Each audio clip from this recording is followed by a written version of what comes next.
តាអ្នកធ្លាប់ឆ្ងល់ទេថាហេតុអ្វីកាលពីមុននាងចង់និយាយជាមួយអ្នករាល់ថ្ងៃនាងរងចាំសាររបស់អ្នកនាងសើចរាល់ពេលដែលអ្នកនិយាយលេងប៉ុន្តែថ្ងៃមួយនាងចាប់ផ្ដើមឆ្លើយសារយឺតការសន្ទនាកាន់តែខ្លីការជួបគ្នាកាន់តែតិចហើយពេលអ្នកសួរនាងថាតើមានរឿងអ្វីកើតឡើងនាងគ្រាន់តែឆ្លើយថាអត់អីទេតែអ្នកដឹងក្នុងចិត្តថាពិតជាមានអីពិតជាមានអ្វីដែលបានផ្លាស់ប្ដូរមនុស្សជាច្រើនគិតថាមនុស្សស្រីអស់អារម្មណ៍ភ្លាមប៉ុន្តែតាមចិត្តវិទ្យាអារម្មណ៍កម្របាត់បង់ក្នុងពេលមួយយប់ណាស់វាច្រើនតែចាប់ផ្ដើមពីរឿងតូចដែលកើតឡើងម្ដងហើយម្ដងទៀតរហូតដល់ថ្ងៃមួយនាងលែងមានអារម្មណ៍ដូចមុនថ្ងៃនេះយើងនឹងស្វែងយល់ពីមូលហេតុផ្លូវចិត្តដែលអាចធ្វើឲ្យមនុស្សស្រីបាត់អារម្មណ៍សូមចាំថាទាំងនេះគឺជាគំរូទូទៅភាគច្រើនមិនមែនកើតឡើងដូចគ្នាគ្រប់មនុស្សស្រីនោះទេប៉ុន្តែភាគច្រើនមូលហេតុទី1នាងលែងមានអារម្មណ៍ថា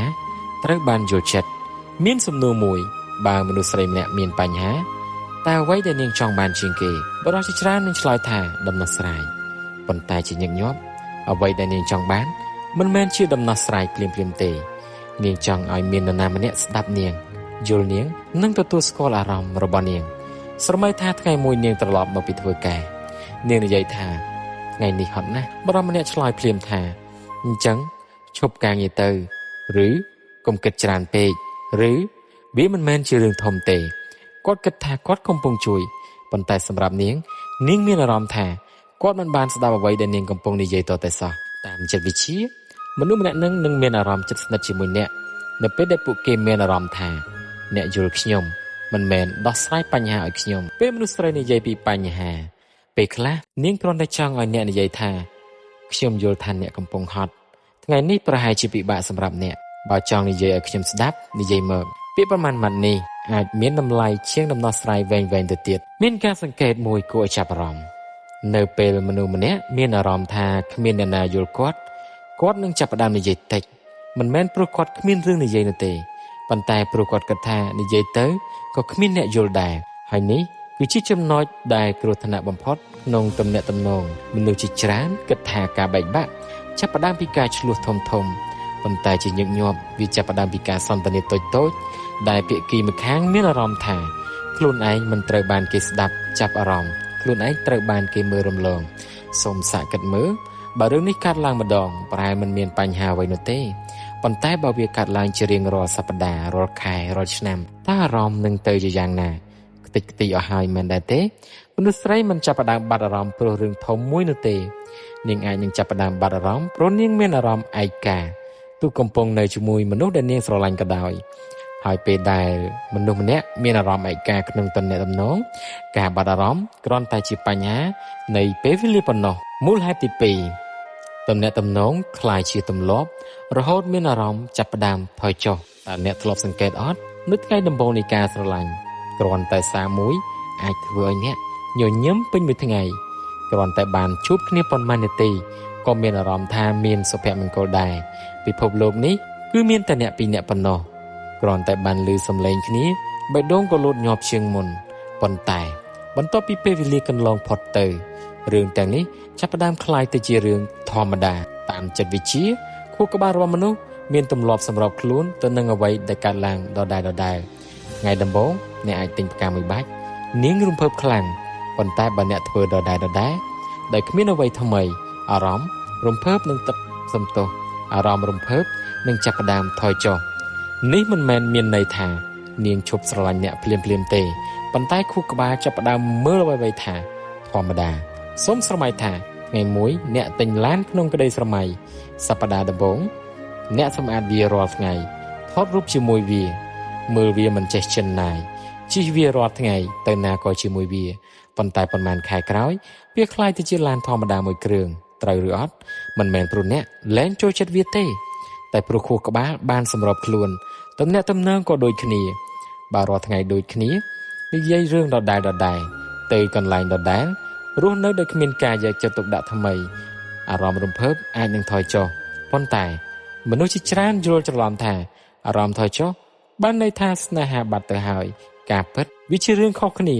ស្នេហាអាចនៅដដែលប៉ុន្តែទំនាក់ទំនងត្រូវការថែរក្សាការផ្ញើសារមួយសរសេរសំទោសការសរសើរមួយ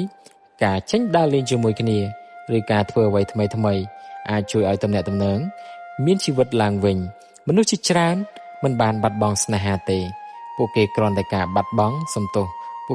បាត់បង់ការយកចិត្តទុកដាក់ការទុកចិត្តមិនបាត់មួយថ្ងៃនោះទេបើខ្ញុំសួរអ្នកថាតើអ្វីសំខាន់បំផុតក្នុងទំនាក់ទំនងមនុស្សភាគច្រើននឹងឆ្លើយថាស្នេហាបន្ទាប់ពីមិត្តភក្តិប៉ុន្តែតាមចិត្តវិទ្យាស្នេហាអាចកើតឡើងលឿនការទុកចិត្តត្រូវការពេលវេលាយូរហើយការបាត់បង់ដោយសាររឿងតូចៗមនុស្សជាច្រើនគិតថាការទុកចិត្តបែកបាក់ត្រូវតែមានការក្បត់តាមពិតការទុកចិត្តអាចថយចុះដោយសាររឿងដែលមើលទៅតូចណាស់ឧទាហរណ៍អ្នកនិយាយថាខ្ញុំនឹងទូរស័ព្ទទៅអ្នកនៅរសៀលនេះតែអ្នកភ្លេចអ្នកនិយាយថាខ្ញុំនឹងមកយកអ្នកតែអ្នកមកយឺតជាញឹកញាប់អ្នកនិយាយថាខ្ញុំនឹងផ្លាស់ប្ដូរតែអ្នកនៅតែធ្វើដដែលម្ដងហើយម្ដងទៀតប្រហែលមិនអីទេ2ដងក៏មិនអាចអត់ទោសបានប៉ុន្តែបើរឿងដដែលកើតឡើង10ដង20ដងខួរក្បាលនាងនឹងចាប់ផ្ដើមគិតថាខ្ញុំមិនអាចពឹងផ្អែកលើគាត់បានទេគាត់ជាមនុស្សដែលគ្មានទំនួលខុសត្រូវនេះហើយជារឿងគួរខ្លាចព្រោះវាជាញឹកញាប់នាងមិននិយាយអ្វីទេនាងគ្រាន់តែចាប់ផ្ដើមរំពឹងតិចជាងមុនចាប់ផ្ដើមកត់សម្គាល់អ្នកចាប់ផ្ដើមមើលចរិតអន់របស់អ្នកចាប់ផ្ដើមប្រាប់រឿងតិចជាងមុនចាប់ផ្ដើមស្ងាត់ជាងមុនហើយពេលមានបរិសម្នាក់សួរថាហេតុអ្វីអ្នកផ្លាស់ប្ដូរនាងប្រហែលឆ្លើយថាអត់អីទេតែការពិតវាមិនមែនជារឿងមួយថ្ងៃនោះទេ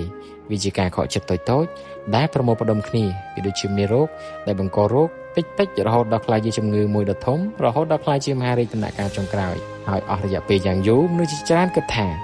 ការទុកចិត្តវាខ្ទេចខ្ទីអស់ទៅហើយដោយសារព្រឹត្តិការណ៍ធំមួយប៉ុន្តែជាញឹកញាប់វាបែកដោយសារតែការខកចិត្តតូចដែលមិនបានត្រូវបានដោះស្រាយដោយត្រឹមត្រូវដូចជាកញ្ចក់មួយអ្នកមិនឃើញស្នាមប្រេះភ្លាមទេប៉ុន្តែរាល់ស្នាមតូចធ្វើឲ្យវាខ្សោយជាងមុនហើយថ្ងៃមួយវានឹងបែកទាំងស្រុងតំណែងតំណងក៏ដូចគ្នាវាកម្របែកដោយសាររឿងមួយណាស់វាច្រើនតែបែកដោយសារតែរឿងតូចដែលគ្មានអ្នកណាយកចិត្តទុកដាក់មូលហេតុទី4ការគោរពចាប់ផ្ដើមថយចុះមានពាក្យមួយដែលអ្នកជំនាញផ្នែកទំនាក់ទំនងច្រើនតែលើកឡើងស្នេហាអាចចាប់ផ្ដើមពីការតាក់ទាញប៉ុន្តែទំនាក់ទំនងរយៈពេលវែងអាចបន្តដោយសារការគោរពគ្នាទៅវិញទៅមកសូមគិតមើលនៅថ្ងៃដំបូងអ្នកស្គាល់នាងអ្នកប្រហែលជាយកចិត្តទុកដាក់គ្រប់យ៉ាងអ្នកស្ដាប់នាងអ្នកគោរពពេលវេលារបស់នាងអ្នកនិយាយដោយសុភាពអ្នកព្យាយាមក្លាយជាមនុស្សល្អបំផុតដើម្បីឲ្យនាងទទួលយកអ្នកប៉ុន្តែបន្ទាប់ពីទំនាក់ទំនងនេះរយៈពេលយូរមនុស្សខ្លះចាប់ផ្ដើមគិតថាយើងស្និទ្ធគ្នាហើយយើងដឹងចិត្តគ្នាហើយមិនអីនោះទេយើងយល់ពីគ្នាហើយការគោរពតូចក៏ចាប់ផ្ដើមបាត់បន្តិចម្ដងឧទាហរណ៍រំខាននាងនៅពេលនាងកំពុងនិយាយពាក្យដែលធ្វើឲ្យនាងអាម៉ាស់នៅមុខអ្នកដទៃមិនស្ដាប់គំនិតរបស់នាងធ្វើដូចជាអារម្មណ៍របស់នាងមិនសំខាន់រឿងទាំងនេះមើលទៅតូច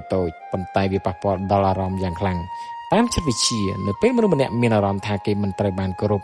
ខួរក្បាលនឹងចាប់ផ្ដើមបង្កើតចម្ងាយផ្លូវអារម្មណ៍ដើម្បីការពារខ្លួននោះមានន័យថានាងប្រហែលជាមិនឆ្លោះច្រើនទៀតទេមិនត្អូញត្អែរច្រើនទៀតទេមិនសួរអ្នកច្រើនទៀតទេមនុស្សជាច្រើនគិតថាភាពស្ងប់ស្ងាត់គឺមានន័យថាអ្វីៗល្អប៉ុន្តែពេលខ្លះភាពស្ងប់ស្ងាត់គឺជាសញ្ញាថានាងចាប់ផ្ដើមបោះបង់ការរំពឹងលើអ្នកហើយនៅពេលការរំពឹងនោះបាត់ទៅអារម្មណ៍ក៏ចាប់ផ្ដើមថយចុះមូលហេតុទី5មនុស្សស្រីជាច្រើនមិនដើរចេញភ្លាមទេនេះប្រហែលជាចំណុចដែលមនុស្សជាច្រើនមិនធ្លាប់គិតមនុស្សជាច្រើនសួរថាហេតុអ្វីនាងផ្លាស់ប្ដូរលឿនម្ល៉េះតាមការពិតសម្រាប់មនុស្សជាច្រើនការសម្រេចចិត្តមិនបានកាត់ឡើងនៅថ្ងៃដែលនាងនិយាយថាយើងគួរតែឈប់ត្រឹមនេះវាចាប់ផ្ដើមមុននោះប្រហែលជាច្រើនខែជាច្រើនសប្តាហ៍នាងប្រហែលជាធ្លាប់ព្យាយាមប្រាប់អ្នកធ្លាប់ព្យាយាមពន្យល់ធ្លាប់ព្យាយាមឲ្យអ្នកយល់ប៉ុន្តែនៅពេលដែលនាងមានអារម្មណ៍ថាគ្មានអ្វីផ្លាស់ប្ដូរនាងធ្លាប់ទុកឱកាសឲ្យអ្នកដើម្បីផ្លាស់ប្ដូរនាងក៏ចាប់ផ្ដើមផ្លាស់ប្ដូរខ្លួនឯងវិញម្ដងដំបូងនាងនិយាយតិចបន្ទាប់មកនាងរំពឹងតិចហើយចុងក្រោយនាងលែងខកចិត្តមនុស្សជាច្រើនគិតថាការលែងខកចិត្តគឺជារឿងល្អប៉ុន្តែក្នុងទំនាក់ទំនងពេលមនុស្សម្នាក់លែងខកចិត្តពេលខ្លះវាមានន័យថាគាត់លែងរំពឹងអ្វីពីអ្នកទៀតហើយនៅពេលនោះការដើរចេញគ្រាន់តែជាជំហានចុងក្រោយប៉ុណ្ណោះបន្ទាប់ពីស្ដាប់មកដល់ត្រង់នេះអ្នកប្រហែលជាសង្កេតឃើញថាមនុស្សស្រីមិនសូវបាត់អារម្មណ៍ដោយសាររឿងធំតែមួយនោះទេជាញឹកញាប់វាចាប់ផ្ដើមពីរឿងតូចដែលកើតឡើងម្ដងហើយម្ដងទៀតការមិនស្ដាប់ការមិនយល់ការមិនរក្សាពាក្យសន្យាការមិនគោរពគ្នា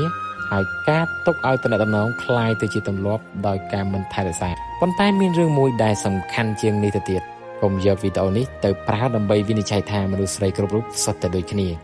មនុស្សម្នាក់ៗមានបទពិសោធន៍បុគ្គលិកលក្ខណៈនិងការរំពឹងទុកខុសៗគ្នាចិត្តវិទ្យាអាចជួយឲ្យយើងយល់ពីគំរូនៃអាកប្បកិរិយាប៉ុន្តែมันអាចបញ្យល់មនុស្សគ្រប់រូបបានទាំងស្រុងនោះទេប្រសិនបើអ្នកកំពុងមានទំនាក់ទំនងសូមគម្រោងចាំរហូតដល់ថ្ងៃដែលពេលគីម្ខាងទៀតនិយាយថាខ្ញុំលែងមានអារម្មណ៍ហើយពេលខ្លះការស្ដាប់ដោយយកទឹកដាក់ការស្ដាប់ដោយយកចិត្តទុកដាក់មួយដងរបស់អ្នកនោះការសុំទោសដោយស្មោះត្រង់មួយលើកឬការផ្លាស់ប្ដូរទម្លាប់តូចមួយអាចមានតម្លៃជាងការសន្យារាប់រយម៉ាត់ហើយចុងក្រោយស្នេហាមិនមែនកើតឡើងដោយសារមនុស្សពីរនាក់ជួបគ្នាប៉ុណ្ណោះទេស្នេហានៅតែបន្តដោយសារមនុស្សពីរនាក់យល់គ្នាព្រមគោរពគ្នានិងព្រមរីកចម្រើនជាមួយគ្នា